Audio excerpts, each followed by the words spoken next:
नमस्कार दोस्तों, स्वागत है आपका एक बार फिर से बीएससी फाइनल ईयर की केमिस्ट्री क्लासेज में। हमने पिछली क्लासेज में श्रोडिंगर समीकरण की बात की थी। आज हम श्रोडिंगर समीकरण से रिलेटेड ही एक टॉपिक की बात करने जा रहे हैं जो मोस्ट इम्पोर्टेंट है, जो फिजिक्स में भी आता है बहुत बार और केमिस्ट्री में भी आता है।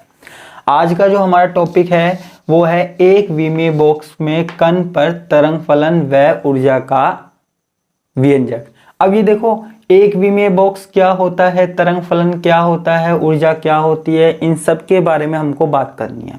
तो सबसे पहले तरंग फलन क्या चीज है, मैथ्स वालों को तो पता होगा, मैं बायो वालों के लिए बता देता हूं कि देखो, हमारे पास कोई भी कण है, कोई भी पार्टिकल है, जैसे इलेक्ट्रॉन है, तो उस कण की स्थिति के बारे में हमको कौन बताता है, तरंग फलन। आप सीधे सीधे याद रख लीजिए कि तरंग फलन क्या बताता है, किसी कण की स्थिति को बताता है। क्या बताता है, किसी कण की स्थिति को बताता है। आप तो इतना सा याद रख लीजिए बस, ठीक है। वो ही हमें ज्ञात करना है, किसी कण की स्थिति ज्ञात करनी है और उसकी ऊर्जा ज्ञात करनी है ना। और कहाँ ज्ञात करनी है, एक विमीय बॉक्स में ज्ञात करनी है। अब देखो, एक विमीय बॉक्स क्या होता है उसकी हम बात करते हैं।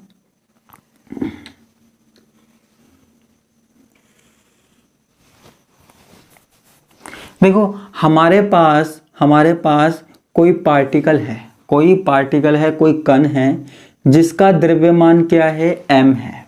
कोई पार्टिकल है, कोई कण है जिसका द्रव्यमान क्या है, m है। अब वो पार्टिकल, वो कण क्या करता है, x दिशा में गति करता है। x दिशा कौन सी है, ये है ना, x दिशा में गति करता है। अब देखो, यहाँ पे दो सीमाएं हैं, दो दीवारें हैं। दो दीवारों का मतलब ये नहीं है कि ये घर की दीवारें हैं। यहाँ पे किसकी दीवारें हैं, स्थिति ऊर्जा की है, विभव की है, ठीक है। देखो, इन दीवारों पे, इन एरिया पे, इन क्षेत्र में जो हमारे पास स्थिति ऊर्जा होती है वो होती है इन्फिनिटी, यानी कि अनंत, ठीक है। तो अब जब ये जो कण है, जब ये दीवार से टकराएगा और दीवार से टकराने के बाद वापस लौटेगा, ठीक है, तो दीवार से टकराने के बाद इसकी ऊर्जा में कोई कमी नहीं आएगी, इसकी एनर्जी में, इसकी ऊर्जा में कोई भी कमी नहीं आएगी, ठीक है।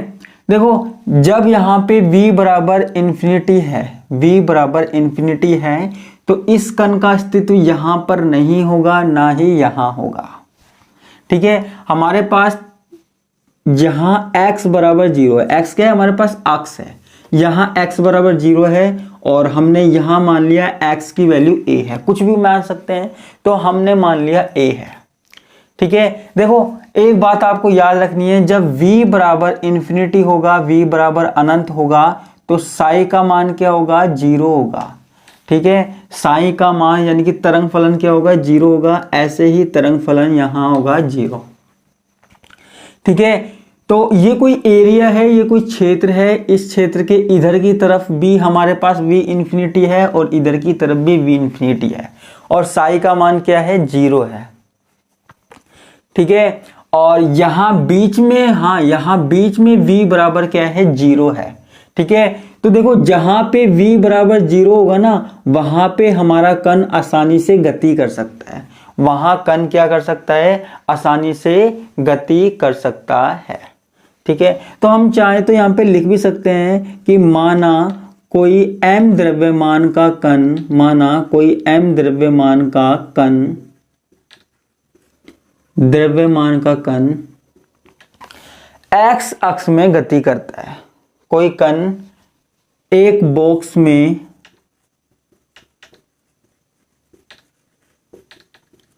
x अक्ष पर गति करता है,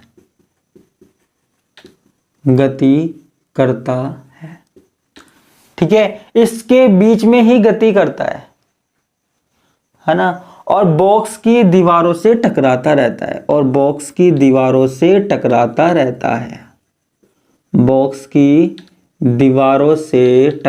रहता है,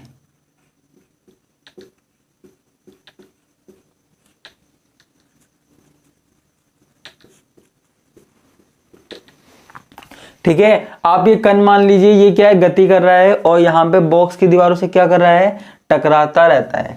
इसके बीच की दूरी आप ये मान लीजिए a है, यहां से लेके यहां तक की दूरी क्या है, a है। यहाँ x बराबर 0 है, यहाँ x बराबर a है और पूरी दूरी को हमने मान लिया a कुछ भी हो सकती है, वैल्यू a का मान कुछ भी हो सकता है।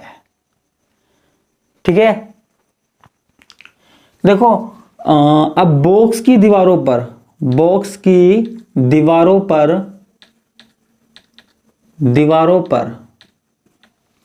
ठीक है, बॉक्स की दीवारों की बात कर रहे हैं। बॉक्स की दीवारें कौन सी है, ये वाले। बॉक्स की इस वाली दीवार पर अगर हम बात करें तो x इज इक्वल टू 0, यहां x क्या है, 0 है। ठीक है, यहां पे साई का मान क्या होगा, 0 होगा। x इज इक्वल टू 0 और साई इज इक्वल टू 0। हम देखो 3 स्थितियां मान लेते हैं, एक तो स्थिति फर्स्ट, एक स्थिति सेकंड और एक स्थिति थर्ड। ठीक है, तो देखो स्थिति फर्स्ट और थर्ड में देखो स्थिति फर्स्ट और थर्ड में क्या हो रहा है, x की वैल्यू 0 है तो साई का मान क्या होगा, 0 होगा। यहां थर्ड वाले में क्या है, थर्ड वाले में x की वैल्यू a है, तब भी साई का मान क्या होगा, 0 होगा। ठीक है, तब भी साई का मान क्या होगा, 0 होगा। ठीक है, लेकिन हाँ यहां पे हमको निकालना है, यहां पे हम ऊर्जा निकाल सकते हैं, तरंग फलन निकाल सकते हैं। ठीक है, तो अब यहां पे हम बात कर रहे हैं किसकी, स्थिति सेकंड की। किसकी, स्थिति सेकंड की। स्थिति सेकंड कौन सी, ये वाली। ठीक है, इस बीच वाली स्थिति में क्या है कि हमारे पास जो m द्रव्यमान का कण है वो आसानी से गति कर सकता है, वो आसानी से क्या कर सकता है, गति कर सकता है। यहां पे इस एरिया में गति कर सकता है, इस दीवार के इधर की तरफ भी नहीं जा सकता, इस दीवार के इधर की तरफ भी नहीं जा सकता है। ठीक है, अब देखो हम जानते हैं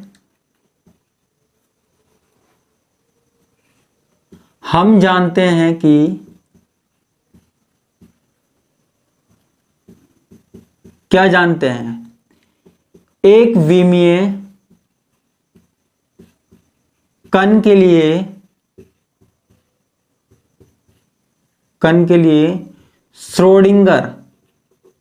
श्रोडिंगर समीकरण, particle in one dimension box की बात कर रहे हैं हम, है ना। एक विमीय कण के लिए श्रोडिंगर समीकरण हम जानते हैं क्या होती है, del square psi upon del x square plus 8 pi square m upon h square E minus V psi is equal to 0 होता है।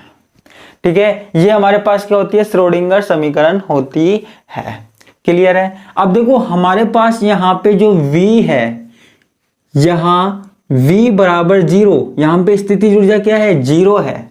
ठीक है, तो v बराबर 0 है तो हम इसको क्या लिख सकते हैं, इसको हम क्या लिख सकते हैं बच्चों, इसको हम लिख सकते हैं del square psi upon del x square plus 8 pi square m upon h square. ठीक है, E psi is equal to 0, v 0 हो गया ना, तो हमने इसको क्या लिख दिया, ई साई 0। ये हम दे सकते हैं समीकरण नंबर 1।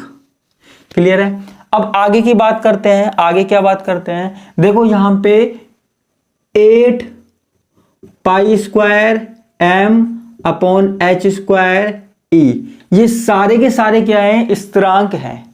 ठीक है, ये सारे के सारे क्या हैं, स्थिरांक हैं, इसलिए मैं इन सबों को क्या मान लूं, के मान लेता हूं।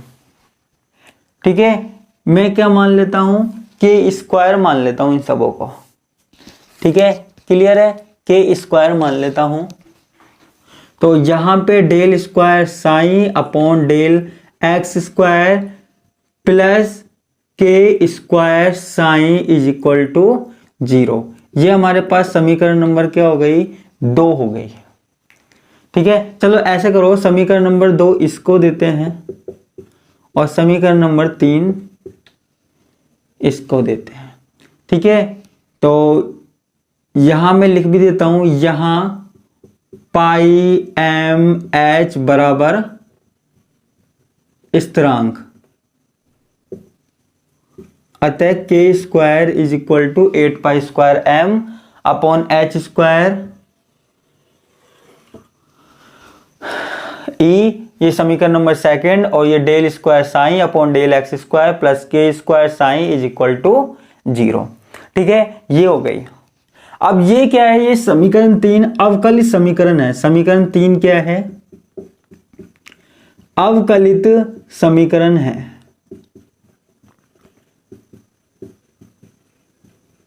इसका अगर हम हल करें, इसका हल निम्न प्रकार है। अगर हम इसको सोल्व करें, इसका हल करें, तो क्या होगा, इसका हल कैसे होगा, इसका हल होगा, देखो ये आपको याद रखना पड़ेगा। इसका हल क्या होगा, a sin के एक्स प्लस बी कोस के एक्स, ये आपको याद रखना पड़ेगा, ये इसका हल है। इसको हम दे सकते हैं समीकरण नंबर 4। क्लियर है। अब देखो यहां पे आप ये देखिए, पहली देखो ये वाली कंडीशन लगाते हैं, पहली वाली कंडीशन लगाते हैं, तो मैं यहां पे लिख देता हूं प्रथम सीमांत शर्त लगाने पर, सीमांत शर्त लगाने पर। आप यहां देखिए प्रथम सीमांत शर्त, यानी कि ये वाली जो बॉक्स की दीवार है ना, जहां पे क्या था, साई बराबर 0 था, जहां पे साई इज इक्वल टू क्या है 0 और एक्स भी क्या है 0, ये वाली शर्त हमने यहां पे लगा दी। तो अब देखो साई क्या है 0 है, तो साई क्या हो गया 0 हो गया, इस वाले समीकरण में रख दिया, ये मान किस में रख दी, इसमें। ठीक है, तो मैं यहां लिख भी देता हूं साई व एक्स का मान, साई व एक्स का मान समीकरण 4 में रख दो, रखने पर। ठीक है, तो साई की वैल्यू क्या हो गई 0 हो गई, ए साइन के एक्स। ठीक है, ए साइन के क्या है हमारे पास, के एक्स की वैल्यू क्या है 0, और यहां पे भी क्या है बी कोस के और x की वैल्यू क्या है 0। अब देखो 0 को k से गुना करेंगे, 0 को k से अगर हम मल्टीप्लाई करेंगे तो क्या हो जाएगा 0 हो जाएगा। ठीक है, तो यहां क्या हो जाएगा साइन 0 और यहां क्या हो जाएगा b cos 0। अब आप यहां देखिए साइन 0 की वैल्यू क्या होती है 0, तो ये पूरा 0 हो जाएगा, प्लस कोस के की वैल्यू, कोस 0 की वैल्यू क्या होती है, कोस 0 की वैल्यू क्या होती है आपको पता है, कोस 0 बराबर क्या होता है 1 होता है, कोस 0 बराबर क्या होता है 1 होता है, तो ये पूरा क्या हो जाएगा 1 हो जाएगा, तो यहां ये आ जाएगा 0, यानी कि b की वैल्यू कितनी आ जाएगी, यहां पे b बराबर 0 आ जाएगा। ठीक है, b बराबर क्या आ जाएगा 0 आ जाएगा। क्लियर है। अब देखो b बराबर 0 है, वो इसको हम समीकरण नंबर 5 मान लेते हैं। सुनो सुनो सुनो सुनो सुनो सुनो, ठीक है, b बराबर 0 हो गया, तो ये हमारे पास कितना हो जाएगा, ये b बराबर 0 हो गया, तो b बराबर 0 समीकरण किस में रखने पर, समीकरण 4 में रखने पर। ठीक है, b बराबर 0 समीकरण 4 में रखने पर, ठीक है, b बराबर 0 जब समीकरण 4 में रखेंगे तो हमारे पास क्या हो जाएगा, साइन बराबर a साइन के एक्स। ठीक है, ये पूरा 0 हो गया था, तो ये हमारे पास क्या हो जाएगा a साइन के एक्स, समीकरण नंबर इसको 5 दे सकते हैं। ठीक है, समीकरण नंबर 5। अब देखो इस वाली दीवार की शर्त लगाते हैं, देखो यहां की बात हमने कर ली, यहां की बात करते हैं, तो यहां मैं लिखता हूं दूसरी सीमांत शर्त लगाने पर, दूसरी सीमांत शर्त लगाने पर। देखो थोड़ी सी टिपिकल सी चीज है, लेकिन अगर आप समझने की कोशिश करोगे तो आसानी से समझ में आएगी। अब दूसरी सीमांत शर्त हमने यहां पे लगाई, तो यहां पे साइन बराबर क्या है 0 है और x की वैल्यू क्या है a है, तो समीकरण नंबर 5 में ये मान रख देंगे, साइन का मान 0 रख दिया और a साइन के a। ठीक है, ये मान हमने यहाँ पे रख दिया। क्लियर है, ये मान हमने यहाँ पे रख दिया। देखो यहाँ पे जो a है ना, a वो 0 नहीं हो सकता, ध्यान रखना। a का मान यहाँ पे, यहाँ a is not equal to 0, यहां पे a का मान कभी भी 0 नहीं हो सकता। ठीक है, a का मान 0 नहीं हो सकता, क्योंकि a का मान 0 होगा तो इसका मतलब ये है कि यहां पे इलेक्ट्रॉनों के पाए जाने की संभावना नहीं है। यहां पे कोई कण है वो गति नहीं कर पा रहा। ठीक है, जबकि इधर कण गति कर पा रहा है, इसलिए यहां पे a का मान 0 नहीं हो सकता। अतः 0 नहीं हो सकता। तो हाँ, ये साइन के a को हम 0 जरूर लिख सकते हैं, साइन के a को 0 जरूर लिख सकते हैं। अब देखो जब भी साइन के a लिखा जाए, जब भी साइन के a बराबर 0 हो, तो मैथ में करते क्या है, हम के a को n पाई के बराबर लिख सकते हैं। देखो ये चीज थोड़ी सी ध्यान रखना। आप क्या ध्यान रखना, जब भी हमारे पास साइन के a बराबर 0 हो, साइन के a बराबर 0 हो, तो इसको हम क्या लिख सकते हैं, के a बराबर n पाई लिख सकते हैं, के a का मान n पाई लिख सकते हैं। तो यहाँ पे k बराबर n पाई अपॉन a। ठीक है, ये हम दे सकते हैं इसको समीकरण नंबर 6। ठीक है, समीकरण नंबर 6 दे सकते हैं। अब देखो ये k का मान क्या आ गया, n पाई अपॉन a आ गया। अब देखो समीकरण 6 का मान, समीकरण 6 का मान समीकरण 5 में रखने पर, ठीक है, तो यहां पे मान रख देते हैं। तो साइन बराबर, ठीक है, तो कितना हो जाएगा, a sine n pi upon a x। ठीक है, ये हमारे पास क्या हो गया, ये हमारे पास समीकरण नंबर 7 आ गई, मान सकते हैं इसको, समीकरण नंबर 7 आ गई। ठीक है, यह देखो ये हमारे पास क्या आ गया, तरंग फलन आ गया। तो मैं यहां लिख सकता हूं, यह समीकरण तरंग फलन को प्रदर्शित करती है। आइगेन, या आइगेन हमने पढ़ा था ना, तो यह समीकरण आइगेन तरंग फलन प्रदर्शित करती है। ठीक है, यह समीकरण आइगेन तरंग फलन प्रदर्शित करती है। ठीक है बच्चा, अब आगे की बात करते हैं। देखो यहां पे k बराबर n पाई a है, समीकरण नंबर 6 है। ठीक है, और ये हमारे पास क्या है, समीकरण नंबर 5 है, साई बराबर a साइन के x। क्लियर है। अब देखो यहां पे जरा ध्यान से देखिएगा बच्चों, चेक कीजिएगा। मैंने यहां पे एक समीकरण लिखी थी, कौन सी, समीकरण नंबर 2। ठीक है, देखो यहां पे एक बार ध्यान दीजिएगा, समीकरण 2 है। समीकरण 2 से, समीकरण 2 क्या थी, k square is equal to 8 pi square m e upon h square. ये हमारे पास क्या थी, समीकरण नंबर 2 थी। क्या थी, समीकरण नंबर 2 थी। अब देखो यहां पे के स्क्वायर का मान हम ये रख सकते हैं, यहां पे k है, इसका मान अगर हम यहां रखें तो क्या रख सकते हैं, n square pi square upon a square is equal to 8 pi square m e upon h square.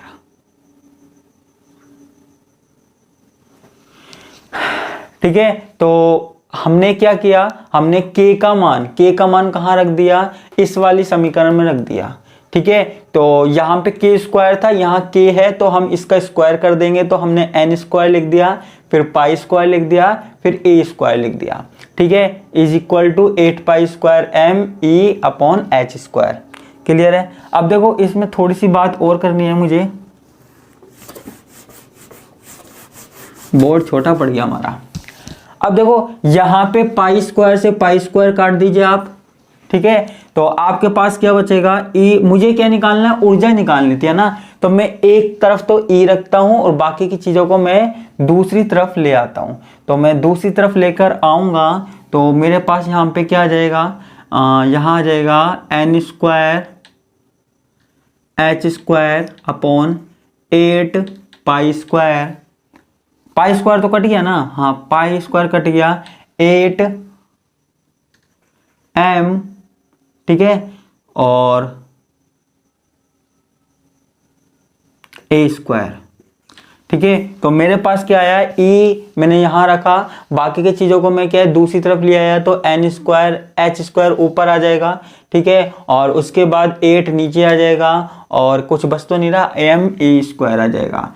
ये हम दे सकते हैं समीकरण नंबर 8 हम यहाँ पे दे सकते हैं, ठीक है। तो यहाँ पे मुझे लगता है कि ये समीकरण हो गई है। हमको क्या निकालनी थी, ऊर्जा निकालनी थी, एनर्जी निकालनी थी, ठीक है। तो ये हमारे पास समीकरण नंबर 8 हो गई है, ठीक है। तो यहाँ पे मैं लिख सकता हूँ कि समीकरण 8 एक विमीय बॉक्स में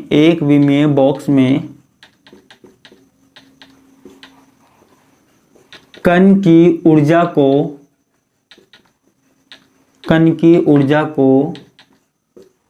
बताता है, ठीक है, क्लियर है। तो उम्मीद करता हूँ ये आपको समझ में आ गया होगा। तो ये हमारे पास क्या है, एक विमीय बॉक्स में कण पर तरंग फलन व ऊर्जा का व्यंजक है, ठीक है। ये श्रोडिंगर समीकरण का ही एक उपयोग है, ये आपके पास एग्जाम में पूछ लिया जाता है, ठीक है। तो आज के लिए बस इतना ही, बाकी का हम देखेंगे नेक्स्ट क्लास में। धन्यवाद, नमस्कार, बाय बाय।